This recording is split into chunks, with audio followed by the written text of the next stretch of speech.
ik. Ik zit vandaag in een andere omgeving. Ik heb dat speciaal voor jullie gemaakt. Ik heb daar heel veel werk in gestoken. Nee, psych. Mijn kamer is gewoon nog altijd niet opgeruimd. Like, de zone dat nu in beeld is zo, weet je wel, een kring daar rond van kleren. En ik had gezegd dat ik geen video's ging maken zolang dat nog niet opgeruimd is. Maar zoals ik al in al de vorige video's heb gezegd, ik kan jullie niet laten wachten. Maar ik zal ooit wel opruimen. Mama, I cake. I'm just gonna do it.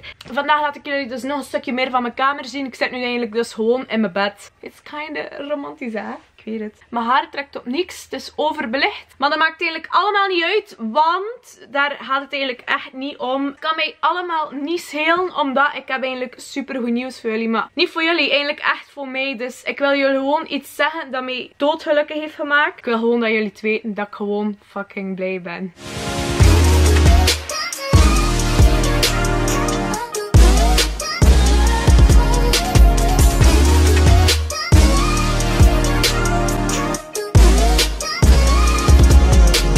Misschien moet ik gewoon een muts of zo aandoen. Weet je wat? Ik heb een idee.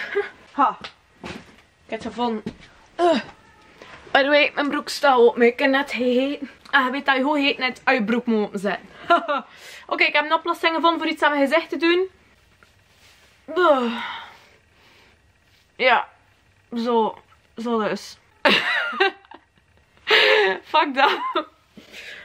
Oké. Ik hou van jullie en gelijk wat, jullie houden ook van mij, dus dan moet je er maar mee omgaan hoe dat ik eruit zie. Anyway, ja, mijn goed nieuws. Wauw. Oké, mensen, dus nu ben ik dat aan het opnemen en het is vandaag donderdag. Ik weet dus niet wanneer dat die video gaat online komen, waarschijnlijk weer 6 jaar later, maar dat maakt allemaal niet uit. Ik ben gisteren, woensdag dus, 30 november naar het ziekenhuis geweest. En de dag voordien, 29 november, was een beetje een donkere dag voor mij. Want het was 9 jaar geleden dat mijn papa gestorven was. En om daarna naar het ziekenhuis te gaan, weet wel... Ik zeg niet dat het slecht is gegaan of zo met mijn diabetes, maar... Ik wist zo van, ik ga niet zo goede punten hebben. Het kan wel beter. Like, ik heb niet veel geprikt en zo. Mijn neus is rood. Het heeft er niks mee te maken. Oké, anyway. Ja, en ik vond dat dat wel beter kon. En ik dacht dus van ja, dat gaat niet zo goed zijn. En ik maakte mij al wat zorgen en dacht van ja, oké, ik heb echt geen zin om te gaan. Maar ik ben gewoon geweest. Maar in plaats van slecht nieuws te horen of een dikke preek, heb ik echt beste nieuws ooit. Maar voor mij is het echt beste nieuws ooit. Like, gelukkiger kon het niet worden. Ik heb al diabetes sinds 2005. Dus al 11 jaar. En toen vertelden ze mij van ja, kijk Bo, het is niet erg. Binnen 3 jaar is er al een oplossing. Ga niet mee moeten spuiten. De spuiten gaan vervangen worden. En wat heb ik in die jaren al allemaal gehoord? Wat gingen ze allemaal doen? Ze gingen iets doen met bindweefsel of ik weet niet. Dat ene ding dat in je botten zit. Ik weet echt niet hoe dat noemt. Het is lang geleden dat ik naar school ben geweest. Ja, dus ze ging echt al van alles aan van oplossing. Ook zo puffertjes, like astmapatiënten, pillen, operaties. Ze ging ook iets van de moeder opereren, iets met de tanden of zo. Echt rare ding, van alles gehoord. En ja, binnen 3 jaar gaat dat er zijn. Ja, binnen 2 jaar gaat dat er zijn. Ja, binnen een half jaar misschien al eens. Het is er nooit van gekomen, weet je wel? We zijn 11 jaar verder. Ik doe nog altijd handmatig mee spuiten, handmatig prikken. En dus ik was al mijn hoop kwijt, maar echt al mijn hoop. Overlaatst had ik een video gemaakt daarover dat mijn hoop kwijt was. Want ik had gehoord dat ze weer al een nieuwe oplossing hadden. En dat was gewoon de grens voor mij. Want ze zeiden van ja, er is een nieuwe oplossing. En mijn oma zei ook van ja, er is een nieuwe oplossing. En op dat moment belde mijn tante van ja, je hebt al gehoord, ze hebben een nieuwe oplossing. Maar ik kan iets wel, laat mij allemaal gerust. Het is niks. Ze komen altijd met een oplossing, maar het helpt nooit. Nooit is het iets. Ik was al mijn hoop kwijt. Ik ga een klein stukje tonen van die video. Maar als ik eerlijk mag zijn, geloof ik er ook niet echt in dat dat nog bij ons gaat komen. Want ze hebben ons al zoveel gezegd van ja, er komt een oplossing. En die oplossing is er in feite nog altijd niet. Ergens misschien wel, maar hier is nog altijd niet. Ik vind dat we nog even ver staan waar we stonden. Er is wel een vooruitgang, maar wat als ze belooft, dan is er nog altijd niet. Daarom heb ik, om het lelijk te zeggen, eigenlijk een beetje mijn hoop daarin verloren. Dus ja, dat was die video. Je ziet het, ik was echt wel kwaadlijk. En ja, dan ging ik gisteren naar het ziekenhuis en ik deed heel mijn uitleg van ja en dit en dat. Ik word altijd wel een beetje emotioneel als ik bij de dokter ben, dus ik zat al vol emoties, maar ik ben daar heel hard beginnen ween. Want Sam, eindelijk, na 11 jaar wachten, een oplossing.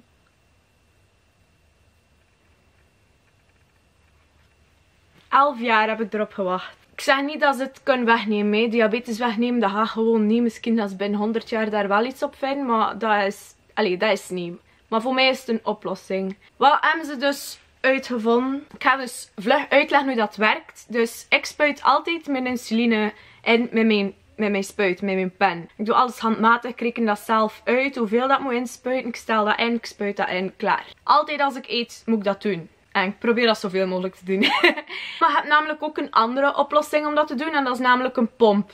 Meer diabetes en mijn pomp dan pen, volgens dat ik weet. Want op kamp is het altijd wel... Als je op kamp gaat iemand nieuws van... Ah, ik heb nu ook een pomp en ben heel tevreden erover. Maar ik wil dat niet. Ik haat dat. Want het hangt dan eigenlijk vast aan een draad. Wat is een pomp eigenlijk? Een pomp is dus een bakje ongeveer zo groot. En dat hangt vast aan een draad en die draad zit in je buik. En om de 2-3 dagen of zo moet je die draad veranderen. Anyway, hangt altijd vast. Dus als je ergens steen loopt, kan dat blijven hangen. Weet ik veel mensen met een pomp, hoe doen jullie dat toch? Dus ja, dat bestaat al heel lang. Dat kost ik hebben vanaf dat ik diabetes had ook al. Dat kon toen al, maar ik wou dat niet. En ik wil dat nu nog altijd niet. Een jaar of 3 geleden of zo, toen dat mijn laatste kamp was, waren er 2 diabeten die iets nieuws aan het uittesten waren. Namelijk een sensor. Wat is een sensor? Een sensor is eigenlijk een vervanging voor de nietjesmachine. Ik moet altijd met de nietjesmachine mijn vingers steken, mijn bloed in een machientje steken. En dan gaat hij zeggen hoeveel dat ik sta. De sensor is iets anders. Dat is eigenlijk een wit rond dingetje. Zo'n groot een stukje van €2. En dat zit op je arm. En om de 2 weken moet je dat vervangen. En dan heb je nog je tweede deel, een bakje. En eigenlijk, dat machientje slaat heel de tijd je suikerwaarden op. Ook al stijg je of daal je, dat staat daar allemaal op. En dan kan je eigenlijk met dat bakje gewoon scannen. En dat is eigenlijk zo zelfs een grafiek met je waarden. En je ziet al je waarden. Je moet niet meer in je vinger prikken. En als je vergeet in je vinger te prikken, dan weet je niet hoeveel dat je staat. Maar dat machientje meet altijd je suikers, weet dat altijd. Dus die sensor bestond al. En het waren dat toen mensen aan het uitproberen. En die waren daar heel tevreden over. En ondertussen begint bijna elke diabetes dat te hebben. Ik zie bijna elke dag een diabetesfoto op Facebook staan van ja, ik ben ook een sensor gaan halen. Want ze beginnen dat meer en meer te doen. Iedereen wil dat nu natuurlijk. En dus is er een soort van wachtlijst. Dus dat is wel nice dat dat opgelost is al. Maar, wat is die oplossing nu? Je kunt misschien, als je slim bent, al raden. Ze gaan dat namelijk proberen te combineren. Dus die sensor en de pomp. Wat houdt dat dus in? Dus die sensor gaat je suiker meten. En als dat gaat zelf eigenlijk, ja, dat staat in verbinding met die pomp. En dus die pomp gaat vanzelf heel de tijd insuline in je lichaam brengen. En als dat sensortje ziet van, oei, het suiker staat te hoog, gaat die pomp wat meer insuline inbrengen. Maar omgekeerd bijvoorbeeld ook, als dat sensortje dat ziet van, oei, suiker staat te laag, dan gaat dat automatisch stoppen met insuline in te geven. Totdat het ziet dat je weer begint te stijgen en dan terug insuline. Met andere woorden, je moet niet meer in je vinger prikken, niet meer nadenken van shit, hoeveel staat mijn suiker, moet ik bijspuiten of niet. Je moet gewoon niks doen. Dat gaat allemaal automatisch. En ik vind dat zo fantastisch mooi dat ze dat eindelijk hebben uitgevonden. Geloof ik erin? Ja, weet je wel, het was daarvoor dat ze mij over laatst belden in de familie. Zo van, je hebt al gehoord, nieuwe oplossing, en ik geloofde er niet in. Maar ik ben dus effectief gisteren bij de educator geweest en ze zegt van ja, het is echt waar. Er zijn dan nu momenteel mensen in België aan het uittesten en ben...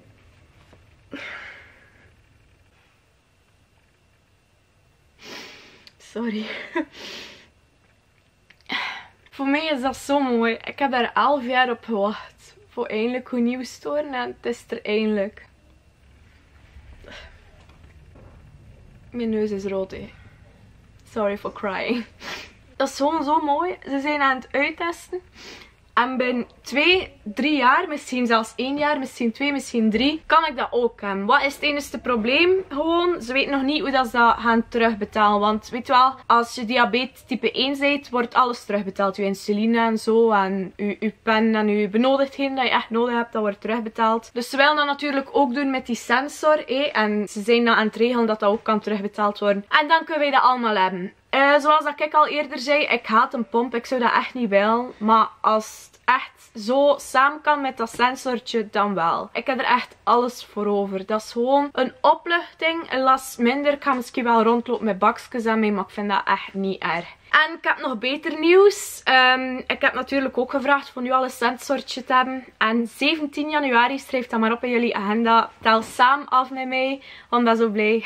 17 januari mag ik dat gaan zetten. Dus dat gaat een heel grote dag zijn voor mij. Ik ga proberen te vloggen. Ik weet dat nog niet zeker. Niet boos zijn als ik het niet doe. Ik weet niet als dat kan of mag in het ziekenhuis. Maar ik ga er sowieso nog een video of zelfs meerdere video's over maken. Ik ga heel de weg totdat ik de oplossing eindelijk zelf heb. Heel die weg ga ik jullie zoveel mogelijk proberen mee te nemen. Ik ga jullie meer vertellen over mijn diabetes. Want er hebben veel mensen gevraagd van ja, je maakt daar zo weinig video's over. Maak daar meer video's over. Want er zijn niet veel YouTubers met diabetes. En mensen willen daar wel graag van op de hoogte zijn. Zo'n keer van alles. Dus vanaf nu ga ik daar meer video's over maken. Als jullie daar vragen over hebben of jullie willen iets weten daarover, stuur het gewoon door. Hè. Laat het mij allemaal weten. En ik ga daar rekening mee proberen houden. Niet alleen van diabetes. Binnenkort ga ik nog iets anders doen. En dat heeft ook te maken met jullie vragen en problemen. Maar meer ga ik daar nu nog niks over vertellen. Dat is iets voor later. Anyway, ik ben super blij dat die oplossing er eindelijk is. Ik kan niks anders doen dan de mensen die daar zo mee bezig zijn voor ze te bedanken. En ook bedankt aan de diabetes Liga. Zonder jullie zou ik mijn diabetes niet eens aanvaarden. Weet je wel? Ik heb dat pas aanvaard toen dat meeging op mijn eerste kamp. En ondertussen heb ik al zo'n mooie plaatsen gezien. En zo'n mooie mensen leren. Ik kan echt niet praten. Zo'n lieve mensen leren kennen die echt familie zijn voor mij. En ik ben nu al 2 jaar te oud voor mee te gaan op kamp. En sindsdien, ik ga niet liegen, ik heb het echt wel moeilijk gehad met mijn diabetes. Want dat kamp was echt iets naar waar ik uitkeek. Ik had er echt veel steun aan. Het zijn nog altijd activiteiten, ik probeer zoveel mogelijk mee te gaan. Maar dat is anders, weet je wel. Het is allemaal veranderd. Opgroeien is lastig, soms. Die mensen zijn er wel nog altijd voor mij. Als ik ze nodig heb, zijn ze er. En kijk, ze komen met zo'n goede dingen. Sorry van mijn stem. Oh my god. Ik heb nog nooit zo moeilijk gehad voor een video te maken. Ik kan makkelijker praten over dingen die triestig en emotioneel zijn dan over dingen die mij zo blij maken. Ik kan er echt niet over praten. Ik ben te emotioneel, sorry.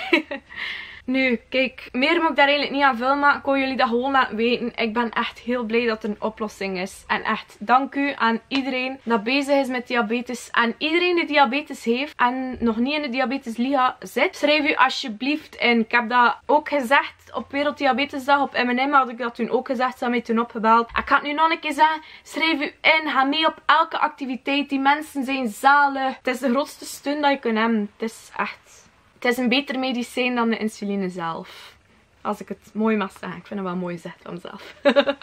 Anyway, ik ga de video afronden. Ik ben echt blij. Ik ga gewoon een kalendertje maken dat aftelt naar 17 januari. Het is op een dinsdag. En ja, dat was het eigenlijk. Sorry dat ik zo weinig upload ook. Ik heb het heel druk met mijn werk en met nog van alles van andere dingen. Maar ik beloof dat er goede dingen gaan komen. En ik ga jullie veel meer betrekken. 2016 was mijn jaar, maar 2017 wordt jullie jaar. We gaan dat samen verzorgen. Alles komt goed. Snap je hem goed? Allee, als je West-Vlaming bent, ga je wel snappen. Anyway, nu ga ik echt stoppen. Ik ben heel blij. Nu ben ik pas echt blij.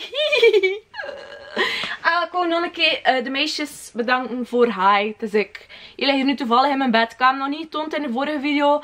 Ik had op mijn verjaardag, het is al even geleden, heel veel cadeautjes gehad. Staan er daar ook een paar op mijn nachtkastje nog. Maar die vond ik echt wel fantastisch ook, want ik slaap er nog elke nacht mee. Ik lig er al zo helemaal rond. Shout-out naar de meisjes die hi zijn komen brengen. Echt waar, jullie zijn lieve meisjes. Ik hou van jullie. Ik hou van jullie allemaal. Ja, ik ga vlug afsluiten. Oké, mijn batterij is al aan het pinken van de eerste seconde van de video. Mijn broer en zus gaan nu gaan slapen, dus ik moet stil zijn.